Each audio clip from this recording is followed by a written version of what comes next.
خلیفہ ہارون الرشید کے دو صاحبزادے امام نسائی کے پاس زیر تعلیم تھے۔ ایک دفعہ استاد کے جانے کا وقت آیا تو دونوں شاگرد انہیں جوتے پیش کرنے کے لیے دوڑے۔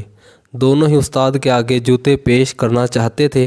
یوں دونوں بھائیوں میں کافی دیر تک تکرار جاری رہی اور بالآخر دونوں نے استاد صاحب کے سامنے ایک ایک جوتا پیش کیا۔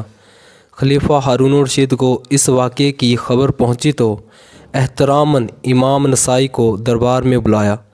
ہارون الرشید نے امام نسائی سے سوال پوچھا کہ استاد محترم، آپ کے خیال میں اس وقت سب سے زیادہ عزت و احترام کے لائق کون ہے؟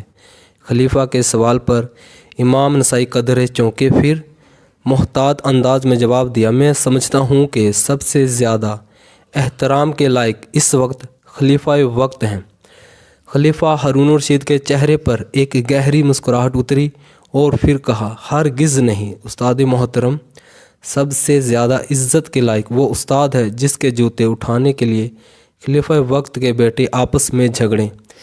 اسی طرح حضرت مولا علی علیہ السلام نے بھی کچھ ایسے ہی الفاظ میں استاد کو عظمت کی بلندیوں پر پہنچا دیا ہے۔ آپ کا فرمان علی شان ہے، جس نے مجھے ایک لفظ پڑھایا گویا اس نے مجھے اپنا غلام بنا لیا۔